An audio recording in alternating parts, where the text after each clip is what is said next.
Hello everyone, welcome back to our YouTube channel the Kalakar classes. आज के इस class के अंदर आप स्टूडेंट को मैं सेट पेपर वन का पार्ट टू कराने वाला हूँ।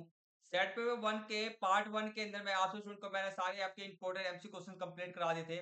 प्लस में आपसे टू के 2 मार्क्स वाले क्वेश्चंस और 2 मार्क्स वाले क्वेश्चन भी मैंने पूरा कंप्लीट करा दिया था।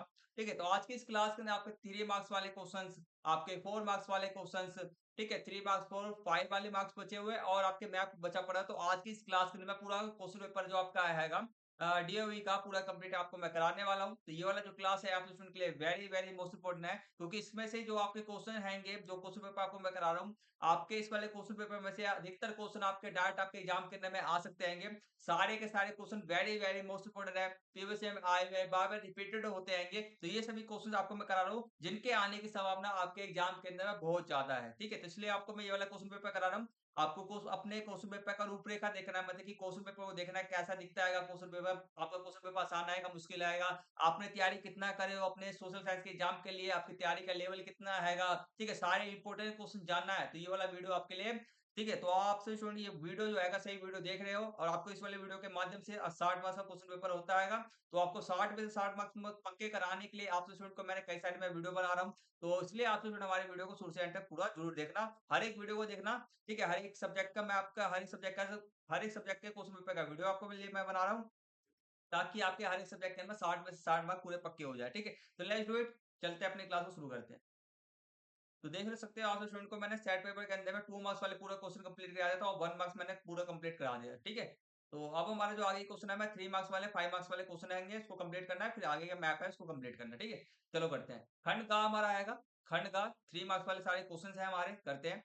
फर्स्ट क्वेश्चन हमारे सामने में, एक भारतीय संसदीय शासन पद्धति का विश्लेषण कीजिए। ठीक है, भारतीय संसदीय शासन, ठीक है, संसदीय शासन पद्धति मतलब कि भारतीय संसदीय शासन जो प्रणाली है हमारा, उसकी व्याख्या करना है हमारे को, पद्धति का विश्लेषण मतलब कि बारे में बताना है। ठीक है, चलो करते हैं। इसके अंदर में देखो, आप इसके अंदर मैंने 4 पॉइंट लिख रखे हैं, इसके अंदर मैंने 4 पॉइंट लिख रखे हैं। तो देखो, आपको मैं एक चीज पहले समझा देता हूँ। 2 नंबर का क्वेश्चन आता है तो 2 पॉइंट लिखना होता है, आपको 2 पॉइंट लिखना होता है आंसर का। 3 नंबर का क्वेश्चन होता है 3 पॉइंट लिखा करो। 4 नंबर का क्वेश्चन तो 4 पॉइंट लिखा, 4 नंबर का क्वेश्चन 4 पॉइंट लिखो और 5 नंबर का क्वेश्चन तो 5 पॉइंट लिखो। ठीक है, इस तरह के आंसर लिखते हैं हम। तो चलो करते हैं, 6 क्वेश्चन का हमारा उत्तर है। पहला फर्स्ट पॉइंट हम लिखेंगे, भारतीय संसदीय प्रणाली जो विशिष्ट मॉडल पर आधारित है। क्या है? ब्रिटिश, सॉरी, ब्रिटिश मॉडल पर आधारित है। कार्यपालिका, पर जैसे कि हमारे प्रधानमंत्री हो गया, मंत्रिपरिषद हो गए, ठीक है, को विधायिका हमारे संसद के प्रति सामूहिक रूप से जवाबदेही, ठीक है, जवाबदेह बनाती है। कहने का मतलब कि जो हमारा प्रधानमंत्री है, मंत्रिपरिषद है, ठीक है, ये हमारा जो भारतीय संसदीय शासन प्रणाली एक ऐसी शासन प्रणाली होती है जो क्या कहता है, हमारा प्रधानमंत्री, मंत्रिपरिषद, मंत्री सबको क्या करता है, विधायिका मतलब कि संसद, संसद कौन है हमारा, कोर्ट, कोर्ट के प्रति सामूहिक रूप से जवाबदेह बनाती है। मतलब कि अगर जो भी सवाल जवाब करे संसद जो है इन सबसे, प्रधानमंत्री से, मंत्री से, सब जवाब सवाल करे, ठीक है, सवाल सवाल जवाब करे तो वो उनका आंसर देंगे। ठीक है, ये होता है, पहला ही हो गया। सेकंड आप लिखोगे इसमें राष्ट्रपति प्रमुख, जबकि प्रधानमंत्री वास्तविक कार्यकारी शक्ति होते हैं। मतलब कि राष्ट्रपति क्या आता है, नाम का ही प्रमुख रहता है बेसिकली। ठीक है, नाम का प्रमुख है, मगर सारी सारी जो शक्तियां होती है, सारे सारे जो काम करता है कौन करता है, प्रधानमंत्री ही करता है। ठीक, नेक्स्ट क्वेश्चन हमारा आएगा, पूरी मंत्रिपरिषद लोकसभा के प्रति जवाबदेह होती है। पूरी जो मंत्रिपरिषद परिषद होता है आपका लोकसभा, ठीक है, लोकसभा जिसमें लोग सारे से रहते हैं, उसके प्रति क्या जवाबदेह रहती है, उनके जब सवाल के जवाब का आंसर देती है। यानी एक मंत्री के खिलाफ अविश्वास का अर्थ पूरी सरकार के खिलाफ खिलाफ होता है। मतलब कि कोई भी एक मंत्री क्या आएगा आपका दोषी है, तो सारे के सारे जो मंत्री परिषद जो माना जाएगा, सारे सारे दोषी माने जाएंगे इसके अंदर में। ठीक है, तो ये आएगा, मतलब दोषी का मतलब क्या, अविश्वास, मतलब कि एक के ऊपर अविश्वास, मतलब कि उसने कुछ ना कुछ काम किया होगा। ठीक है, तो वह उसके कारण क्या होगा, उसके ऊपर अविश्वास है, मतलब कि उसने कुछ ना कुछ गलती की है। ठीक है, तो इसके कारण क्या है, सारे पूरे मंत्री परिषद के ऊपर उंगली उठाया जाता है, मगर एक गलत रहेगा तो सबके ऊपर उंगली उठाया जाएगा। ठीक है, ये चीज है। फोर्थ पॉइंट आप लिख सकते हो, संसद में लोकसभा और राज्यसभा शामिल होते हैं, इतना आप लिखोगे। ठीक है, तीन, कोई भी 3 पॉइंट याद कर लेना, 3 पॉइंट लिखना है। ठीक है, हर एक क्वेश्चन फिर से बोल रहा हूँ, हर एक question very very most important है। इनके आने की संभावना आपके एग्जाम के अंदर में कम से कम आपको बोलो तो 90+ चांसेस है, 90+ चांसेस है। ठीक है, 90+, 90% प्लस चांसेस है आने की इन सबके। ठीक है, जो जो क्वेश्चन आपको मैं करा रहा हूँ। चलो नेक्स्ट क्वेश्चन करते हैं। नेक्स्ट क्वेश्चन करते हैं बी, भारतीय संघवाद का विश्लेषण कीजिए। भारतीय संघवाद का विश्लेषण कीजिए। ठीक है, चलो करते हैं।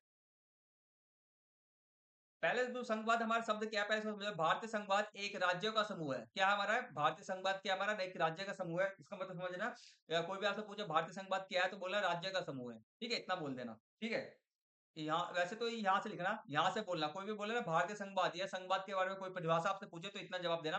भारतीय संघवाद एक राज्य का समूह है जिसमें केंद्र राज्यों के बीच शक्तियों का विभाजन होता है, लेकिन केंद्र के पास अधिक शक्तियाँ होती है। क्या तो संघवाद का मतलब क्या है? इसमें संघवाद का सीधे सा मतलब है कि भाई शक्तियों का बँटवारा। सीधा सा कोई भी पूछे ना संघवाद शब्द का मतलब बताओ, तो बोलना शक्तियों का बँटवारा। ठीक है? जैसे कि यहाँ पे लिखा हुआ है, सेम लिखा हुआ है, केंद्र सरकार हमारे राज्य के अंदर में 2 तरह की सरकार है, केंद्र सरकार है, राज्य सरकार है, सबको पता हैगा, ठीक है? और एक और सरकार को शासनिक सरकार बोल सकते हो या स्थानीय सरकार बोल सकते हो। स्थानीय मतलब कि हर एक छोटे-छोटे इलाके में जो रहते हैं ये सब, ठीक है? तो बाकी 2 मेन है, मेन तो 2 है, केंद्र और राज्य के बीच शक्तियों का मतलब समझते हो पावर, विभाजन बस समझते हो मतलब कि बाँटना, ठीक है? लेकिन केंद्र के पास अधिक शक्तियाँ होती है, ठीक है? बस इतना लिखा है। नेक्स्ट आप लिखोगे भारतीय केंद्र, जैसे कि भारतीय केंद्र आपके आएगा संघ सूची, भारतीय केंद्र, केंद्र सरकार के पास में क्या है हमारा संघ सूची है, राज्य सरकार के पास में क्या है राज्य सूची है, और दोनों समवर्ती और दोनों को मिला करके एक और सूची है, दोनों को, ठीक है? मतलब कहने मतलब समझो पहले, अभी मैं पूरा पढ़ता हूँ फिर समझाऊँगा। समवर्ती सूची है दोनों के लिए, समवर्ती सूची है के बीच कानूनी शक्तियों को स्पष्ट रूप से विभाजित किया गया। मतलब कि देखो, केंद्र सरकार के पास में कौन-कौन सी शक्तियाँ रहेंगी, तो संघ सूची में लिखा गया है। राज्य के सरकार के पास में कौन-कौन सी सूची है, राज्य की सरकार के पे राज्य सूची के अंदर लिखा गया है। और जो दोनों पे कुछ ऐसे विषय आएँगे, जो दोनों के दोनों क्या करेंगे, दोनों के दोनों उस पे फैसले लेंगे। कुछ ऐसे विषय होते हैं जो दोनों के दोनों क्या लेंगे, उस पे फैसले लेंगे, तो उसमें संबंधित सूची के अंदर में रखा गया है। तो इस प्रकार से शक्तियों का बँटवारा किया गया है केंद्र सरकार, राज्य सरकार के बीच में, ठीक है? नेक्स्ट आप पॉइंट आप लिख सकते हो, भारत एक लिखित संविधान है। भारत का एक लिखित संविधान है, सबको पता है। और जिसे सर्वोच्च माना जाता है, जिसे सबसे ज़्यादा प्रायोरिटी दिया जाता है, और यह शक्तियों के विभाजन को सुनिश्चित करता है। और इस शक्तियों के बँटवारे को कौन सा किसको कितना शक्ति दिया जाएगा, वो विभाजन को बताता है, विभाजन के बारे में बताता है। नेक्स्ट पॉइंट आप ये लिख सकते हो, ठीक है? तो ये 4 पॉइंट है, 4 पॉइंट में से कोई 3 पॉइंट आपको याद करना है। हर एक पॉइंट सारे जितने भी क्वेश्चन का आंसर मैं आपको बताता हूँ, एकदम सो ईज़ी दैट पढ़ते ही आपको याद हो जाएगा, समझ में आएगा बढ़िया तरीके से, ठीक है? ऐसे क्वेश्चन करते हैं हम। आगे करते हैं। नेक्स्ट क्वेश्चन हमारा 7 का 1 है। भारत में कृषि को प्रभावित करने वाले कारकों की व्याख्या कीजिए। भारत में कृषि को बहुत सारे हैंगे, बहुत सारे कारक हैं, जो कृषि को क्या करते हैं, प्रभावित करते हैं। मतलब कृषि को ना अच्छी तरह से होने नहीं देते। कृषि पैदावार को, फसलों को अच्छी तरह से उगने नहीं देते। कौन-कौन से कारक हैं, कौन-कौन से कारण हैं, ठीक है? ये बताना है। चलो करते हैं।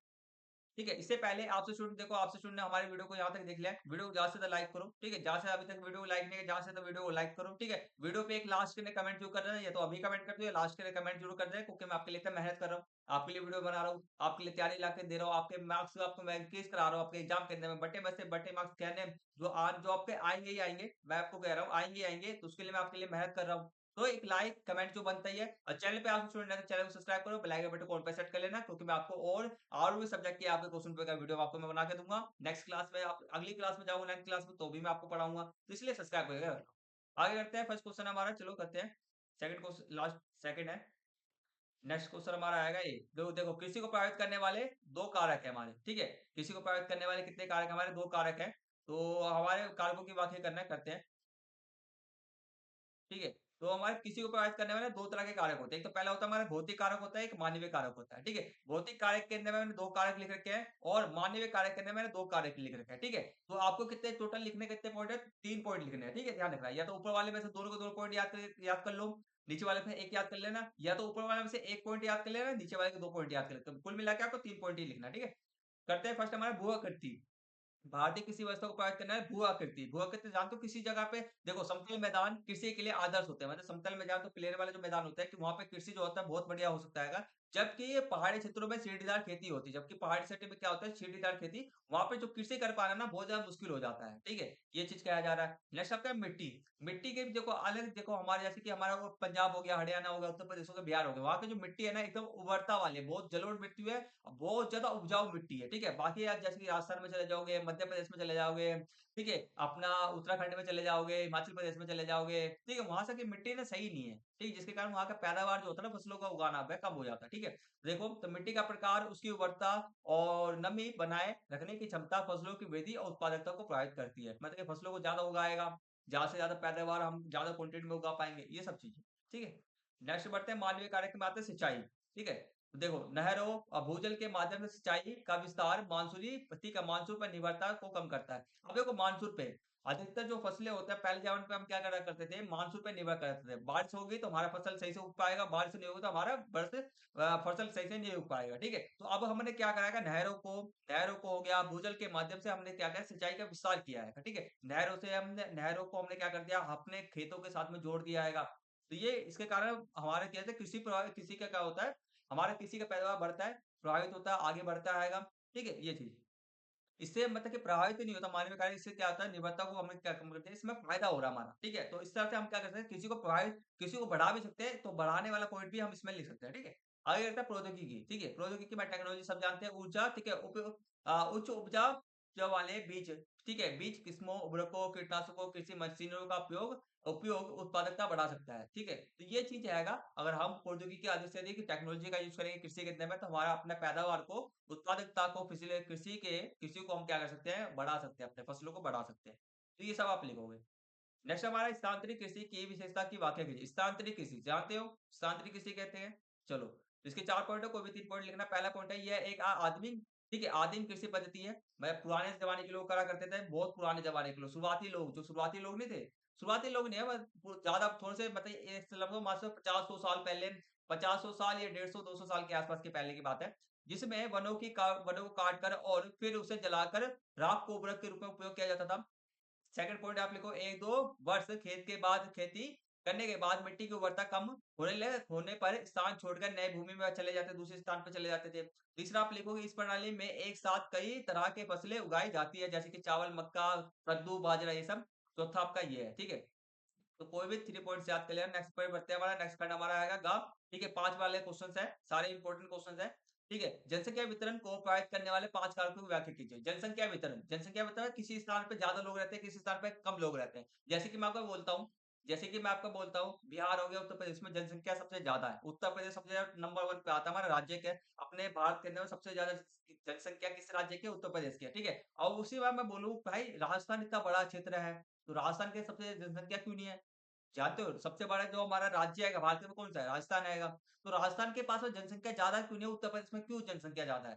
तो यही हमसे पूछा जा रहा है जनसंख्या वितरण जो आएगा, हर एक जगह पर जनसंख्या का फैलाव, जनसंख्या किसी जिस स्थान पे ज़्यादा है, किसी स्थान पे कम है, क्यों है? हमारे को ये कारण देना है इसके अंदर में, ठीक है? चलो, तो करते हैं हमारा पहला हमारा होता है भू-आकृति, ठीक है? भू-आकृति मतलब समझते हो? मतलब कि मैदान का समतल मैदान होना, ठीक है? ये चीज़। समतल मैदान हो गया, मन ढाल मतलब कि जहाँ पे ढालें कम होती हैंगी, ठीक है? तो वाले क्षेत्र सड़क निर्माण हो गया, उद्योग हो गया, के लिए उपयुक्त होते हैं। मतलब कि सड़क निर्माण वहाँ पे अच्छी तरह से कर सकते हैं, कृषि हम अच्छे से कर सकते हैं। इसलिए ये जगह अधिक आबादी वाली होती है। इसलिए ये जगह क्या होता है, वहाँ पर अधिक से अधिक लोगों को बसना ना पसंद करते हैं, ठीक है? नेक्स्ट करते हैं हमारा सेकंड पॉइंट है हमारा जल की उपलब्धता। जहाँ पे अधिक से अधिक जल रहेगा, वहाँ पे अधिक से अधिक लोग रहेंगे, ठीक है? तो ठीक है, लोग उन क्षेत्रों में रहना पसंद करते हैं, जहाँ ताज़े पानी की उपलब्धता आसानी से होती है, जैसे कि नदी की घाटियों के पास में, ठीक है? आगे बढ़ते हैं सेकंड हमारा आएगा थर्ड जलवायु। अत्यधिक ठंडे या शुष्क जलवायु वाले क्षेत्रों की तुलना में मध्यम जलवायु वाले क्षेत्रों में लोग अधिक बसते हैं। मतलब कि जहाँ पर अधिक ठंडा होगा या अधिक गर्मी होगी, वहाँ पर लोग रहना पसंद करेंगे? नहीं ना। जहाँ पे मध्यम जलवायु मतलब ना ज़्यादा ठंड हो, ना ज़्यादा गर्मी हो, वहाँ पे लोग ज़्यादा से ज़्यादा रहना पसंद करेंगे, सबको पता है, ठीक है? आगे बढ़ते हैं शहरीकरण, ठीक है? देखो, शहर बेहतर रोज़गार के अवसर, शिक्षा, स्वास्थ्य सुविधाएँ प्रदान करते हैं, जिससे लोग शहरों की ओर आकर्षित करते हैं। भाई देखो, किसी को भी अपना पूँजी हो गया, ज़िंदा रहने के लिए पैसे चाहिए भाई। एक तो भोजन चाहिए, ज़िंदा रहने के लिए भोजन चाहिए, भोजन कैसे आएगा? पैसे से आएगा, ठीक है? तो भाई पहले रोज़गार नहीं होगा तो कैसे काम कर पाएँगे? ये चीज़ हो गया। फिफ्थ पॉइंट आप लिख सकते हो धार्मिक सांस्कृतिक महत्व वाले स्थानों पर लोग अधिक बसना पसंद करते हैं। धार्मिक हो गया या सांस्कृतिक महत्व वाले लोग हो गए, ठीक है? तो यहाँ पर लोग ना बसना पसंद करते हैं। तो ये 6th पॉइंट है, कोई भी 5 पॉइंट आपको लिखना है, ठीक है? आगे बढ़ते हैं हमारा नेक्स्ट क्वेश्चन हमारा है 9th क्वेश्चन का एक पॉइंट है भारतीय शिक्षा ठीक है भारतीयों की शिक्षा के प्रति अंग्रेजी अंग्रेजी सरकार के दृष्टिकोण की समीक्षा कीजिए भारतीय शिक्षा के प्रति ठीक है भारतीय जो शिक्षा था अंग्रेजी सरकार के दृष्टिकोण की समीक्षा कीजिए मतलब कि भारतीय शिक्षा के लिए अंग्रेजी सरकार ने जो जो कार्य किए जो जो काम किया ठीक है या इसके अंदर में हमारे को ये भी बताना है कि अंग्रेजों ने हमारे भारतीय शिक्षा को मतलब कि लोगों को पढ़ाया क्यों भारतीय लोगों को शिक्षित क्यों किया? ठीक है, इसके पीछे कारण क्या था? क्या साजिश थी? क्या दिमाग था उनका? ये सब हमारे को बताना है। उसके पीछे दृष्टिकोण, उनका सोच क्या था भाई? भारतीयों को उन्होंने शिक्षा दिया, ठीक है? उनकी मतलब कई सारी चीज़ें भारत जो अभी भी हमारे जो अंग्रेजों ने जो हमारे को दिया है, कई सारी चीज़ें अभी भी वो शिक्षा केंद्र में चलती रहेंगी। तो ये सब चीज़ें हमारे को शिक्षा के बारे में बता रहा है उनका दृष्टिकोण। चलो करते हैं। पहला एशियन न्यूज़ है ना?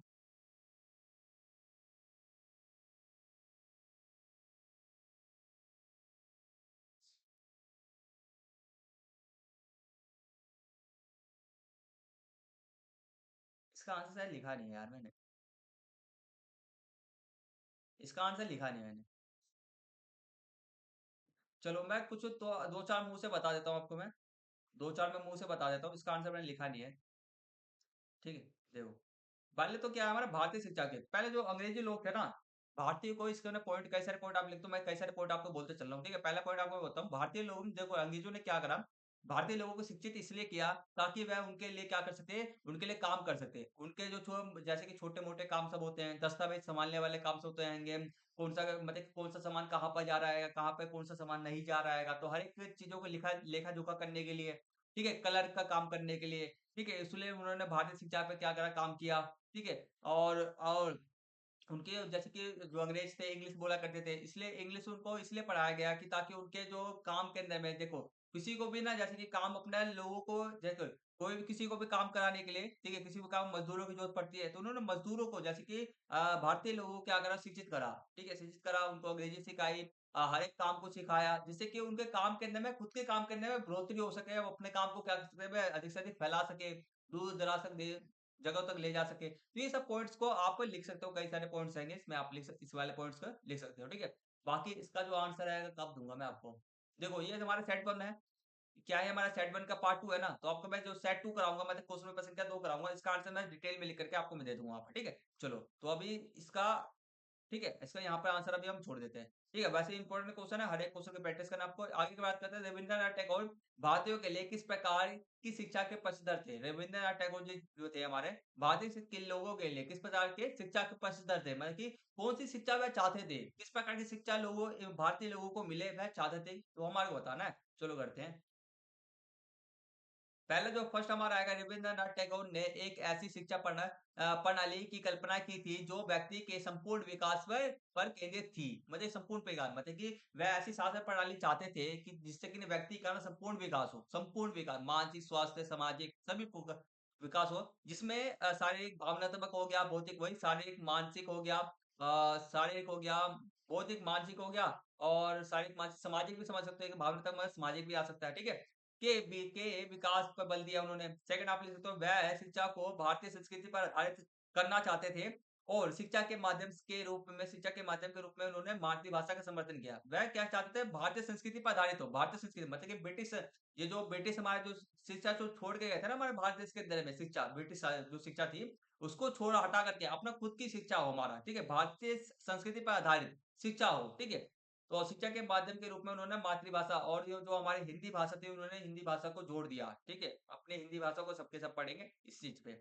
सेकंड पॉइंट आप ले सकते हो थर्ड पॉइंट रहेगा उनके शैक्षिक दर्शन में प्राकृतिकवाद, मानवतावाद और अंतर्राष्ट्रीयवाद और आदर्शवाद के मूलभूत सिद्धांत शामिल थे। मतलब कि उनके शैक्षिक दर्शन के अंदर में मतलब कि वे लोगों को शिक्षा देना चाहते थे प्राकृतिकवाद के बारे में, मानवतावाद के बाद में, राष्ट्रीयवाद के बाद में, आदर्शवाद के बारे में, ये सब शिक्षा देना चाहते थे। उनके सिद्धांतों के अंदर में, शिक्षा के अंदर में, जिस तरह की शिक्षा वे चाहते थे, उसके अंदर में ये सब लिखे हुए थे। इन सब के बारे में जानकारी था।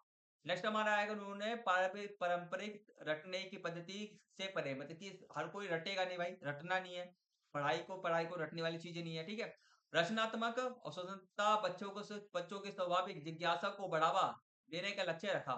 ठीक है? मतलब कि जिससे कि ना बच्चे रटे नहीं भाई, उनको पढ़ने के अंदर में मज़ा आए, ठीक है? पढ़ने के अंदर मज़ा आए, उनको पढ़ाई बोझ ना लगे, ठीक है? और पढ़ाई के अंदर में उनको जिज्ञासा आए, क्यूरियोसिटी आए, तो इस सब चीज़ों पे वह काम करना चाहते थे, इनकी सोच थी ऐसी।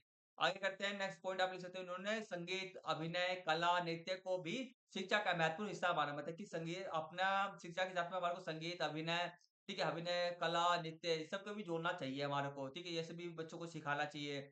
नेक्स्ट हमारे उन्होंने लिखा है टैगोर जी ने औपनिवेशिक शिक्षा प्रणाली का विरोध किया मतलब कि वही ब्रिटिश शिक्षा का पद्धति का शिक्षा प्रणाली का विरोध किया उन्होंने और शिक्षा को मानसिक, सामाजिक और आर्थिक दक्षता से मुक्ति का साधन माना। मतलब कि शिक्षा कोई भी पढ़ा लिखा व्यक्ति रहेगा, ठीक है? तो वह मानसिक रूप से, सामाजिक रूप से, आर्थिक पैसे के रूप से क्या रहेगा वह मुक्त रहेगा मतलब कि वह स्वतंत्र रहेगा मतलब बढ़िया लेवल पे रहेगा, पढ़ा लिखा रहेगा तो मतलब कि इसके पास में मानसिक, सामाजिक और आर्थिक पैसे-वैसे सब कुछ बढ़िया तरीके से रहेंगे। अगर वह पढ़ा लिखा नहीं रहेगा तब वह वो कुछ भी नहीं कर पाएगा ज़िंदगी के अंदर में। तो ये चीज़ उन्होंने ना माना, ठीक है? या और ये रियलिटी भी है अगर आप पढ़े लिखे रहोगे, ठीक है? पढ़े लिखे रहोगे, शरीर से स्वस्थ रहोगे, सामाजिक रूप से बढ़िया तरीके से रहो देखो पहले क्या आएगा, पहला तो शारीरिक रूप से सही रहो, ठीक है? शारीरिक रूप से सही रहोगे, तभी पढ़ पाओगे भाई, तभी जाके मानसिक रूप से आप स्वस्थ रह पाओगे। फिर तीसरा अब ये 2 चीज़ आपका सही शारीरिक और मानसिक सही रहेगा तो आप पैसे भी ढंग से कमा पाओगे। ठीक है? ये 3 चीज़ मिला करके ना ये 3 चीज़ मिल कर के आपको ना एक बढ़िया लेवल पे ले जाते हैं, ठीक है? आपको भी आप हमसे पढ़ाई क्यों कर रहे हैं? मैं आपको पढ़ा रहा हूँ, आप पढ़ क्यों रहे हो? अच्छे बनने के लिए ना, अच्छे आदमी बनने के लिए, एक कामयाब आदमी बनने के लिए, ठीक है? तो ये सब चीज़ें। तो बस यही सब था हमारा। तो यहाँ तक क्वेश्चन हमने कंप्लीट कर लिया। इससे आगे क्वेश्चन जो हमारे है खंड का है वह सारे के सारे 4-4 मार्क्स वाले क्वेश्चन है। वे आपके सारे 4-4 मार्क्स वाले क्वेश्चन है। देखो ये जो आपके होते हैं ना पैसेज वाले क्वेश्चन होते हैं। क्या होते हैं आपके 16 मार्क्स जो आपका रहता है ना फ्री फंड मैं आपको बोलता हूँ फ्री का नंबर दिया जा रहा है आपको। ठीक है? ये फ्री फंड के नंबर रहते हैं। आपको क्या करना है कि सिर्फ और सिर्फ पैसेज को पढ़ना है। ये पैसेज को पढ़े और आंसर दे दिए। पैसेज को पढ़े आंसर दे दिए। तो इसलिए मैं आपको बोल रहा हूँ इसलिए मैं इन सब क्वेश्चन का आंसर मैं आपको नहीं कराऊंगा। इन सब क्वेश्चन का आंसर मैं नहीं कराऊंगा क्योंकि इसका आंसर आपको इसके अंदर में से मिल जाएगा। इसका आंसर आपको इसके में से मिल जाएगा। ठीक है? इसलिए आपको मैं ये सब क्वेश्चन नहीं करा रहा हूँ, ठीक है? हम ये सब आपको वहीं पे पढ़ देखो ये सब ना पैसेज होता है, अलग-अलग पैसेज आते हैं, इसको क्यों पढ़ाना? अब पढ़ कर के हिंदी तो सभी को आता ही है, हिंदी पढ़ कर के हम आंसर दे ही सकते हैं, इसलिए मैं नहीं करा रहा हूँ, ठीक है? आगे बात करते हैं अब हमारा बचता है मैथ। अब हमारा बचता है मैथ, 5 मार्क्स का मैथ आता है भाई, 5 मार्क्स बहुत ज़्यादा मोस्ट इम्पोर्टेंट होता है। 1-1 मार्क्स बहुत ज़्यादा मोस्ट इम्पोर्टेंट होता है, ठीक है? तो 5 मार्क्स के लिए पता है मैंने क्या करा? मैंने एक छोटा-सा वीडियो बनाया, छोटा-सा वीडियो बनाया, ठीक है? उसके अंदर मैं जो ये पूरा कंप्लीट मैप है ना, कंप्लीट मैप, आपको जो 8th का ये रहा, वीडियो का थंबनेल ये रहा, 8th का पूरा जो मैप है ना सोशल साइंस का, पूरा मैप मैंने कंप्लीट करा दिया है। छोटा-सा वीडियो भाई 5 मिनट का वीडियो है, 5 से 10 मिनट का वीडियो है, ज़्यादा लंबा वीडियो नहीं है। 16 तारीख को आपका एग्ज़ाम का पेपर है। भाई 1 दिन पहले ना इस वाली वीडियो को देख लेना और जो-जो मैंने इस चीज़ में कहा है ना, उस चीज़ को फ़ॉलो कर लेना। 5 में से 5 मार्क्स पूरे पक्के हो जाएँगे, मैं लिख कर के गारंटी देता हूँ, ठीक है? एक-एक मार्क्स बहुत ज़्यादा मोस्ट इम्पोर्टेंट होता है। एक-एक मार्क्स आपका 60 में से 60 मार्क्स अगर एक में से आपका 60 मार्क्स भी कम हो जाए तो 59 आपका मार्क्स आएगा। 59 मार्क्स आएगा। हम नहीं चाहते भाई आपका 50 मार्क्स मैं नहीं चाहता आपका 50 मार्क्स ना आए। 59 मार्क्स आपका है। 60 में से 60 मार्क्स आपका है। 60 में से 60 मार्क्स आपका आए और अगर मान के चलो आप भगवान ना करे ऐसा हो यार, क्यों होगा? मेरे रहते हुए नहीं होगा कुछ भी, ठीक है? नहीं आएँगे, 1 नंबर भी आपका फेल होने वाली संभावना होती है ना भाई 1 मार्क्स से भी फेल हो सकते हैं। नहीं होगा ऐसा कुछ भी। मैं बोल रहा हूँ ना बट्टे में से बट्टे मार्क्स आए तो बट्टे में से बट्टे मार्क्स आएँगे। अपने पे भरोसा रखो, मैं अपने पे भरोसा रख रखा हूँ, आप भी अपने ऊपर भरोसा रखो। नहीं आएगा मैं आपको पढ़ाऊँगा बढ़िया तरीके से, ठीक है? बस इतना हो गया तो कंप्लीट मैप आएगा, 5 मिनट का वीडियो आएगा, देख लेना। आपको भी वीडियो का लिंक इस वाली वीडियो के डिस्क्रिप्शन बॉक्स में दे दूँगा और सेट पेपर 1 का जो हमारा सेट पेपर 1 था, उसका भी भाई पार्ट 1 को देख लेना। पार्ट 1 के अंदर में मैंने सारे इंपोर्टेंट एमसीक्यू क्वेश्चन मैंने करा दिए हैंगे। एमसीक्यू क्वेश्चन है, ठीक है? एमसीक्यू क्वेश्चन है, 2 मार्क्स वाले क्वेश्चन्स है, उसको भी मैंने कराया है, सारे इंपोर्टेंट है। देख लेना वीडियो का लिंक आपको इस वीडियो के डिस्क्रिप्शन बॉक्स में दे दूँगा, ठीक है? तो आज की क्लास को यहीं पे फिनिश करते हैंगे, ठीक है? आशा करता हूँ आप सभी को ये वीडियो पसंद आया हो, आपको हर एक चीज़ बढ़िया से समझ में आया हो। ये वीडियो आपको इन्फॉर्मेटिव लगा हो, इस वाली वीडियो के माध्यम से आपके 60 में से 60 में पक्के कराने में आपको बहुत ज़्यादा हेल्प करेगा। सारे इंपोर्टेंट क्वेश्चन आपको मैंने कराए आएँगे, जिनके आने की संभावना आपके एग्ज़ाम के अंदर में बहुत ज़्यादा है, ठीक है? तो ये वाले वीडियो आपको मैं बोल रहा हूँ, ये वीडियो आपको पसंद आया, बहुत ज़्यादा इन्फॉर्मेटिव है, बहुत ज़्यादा मेहनत लगा मुझे वीडियो बनाने में। इस वीडियो को ज़्यादा से ज़्यादा लाइक करो। प्लीज़, प्लीज़, प्लीज़ ज़्यादा से ज़्यादा लाइक करो। एक कमेंट ज़रूर करना, रेड हार्ट कमेंट कर देना, रेड हार्ट कमेंट कर देना। आगे बात करते हैं चैनल को सब्सक्राइब कर लो क्योंकि मैं आपके लिए मोस्ट मोस्ट इम्पोर्टेंट है आपको लेके आऊँगा। क्लास 8th के अंदर में मैंने साइंस भी पढ़ाया है, मैथमेटिक्स का भी क्वेश्चन पेपर मैंने करा दिया हैगा। आपको वीडियो का लिंक आपको मैं इस वाले वीडियो के डिस्क्रिप्शन बॉक्स में भी दे दूँगा। ज़रूर देखो, ठीक है? सारी की सारी वीडियो को हर एक सब्जेक्ट की तैयारी मैंने करा दिया बढ़िया तरीके से। हर एक वीडियो देखो अपने 60 में से 60 मार्क्स हर एक सब्जेक्ट के अंदर पूरे पक्के कर लो और 100% मार्क्स लेकर के आओ अपने 8th क्लास के अंदर में, ठीक है? बस आज की क्लास को यहीं पे फिनिश करते हैं। लाइक करो, कमेंट करो, सब्सक्राइब करो, अपने दोस्तों के साथ में शेयर भी कर देना, ठीक है? तो आज की क्लास को यहीं पे फिनिश करते हैं। मिलते हैं जल्दी से नेक्स्ट वीडियो के अंदर में, तब तक के लिए टेक केयर, टेक बाय, जय हिंद, जय Bharat and thank you for watching.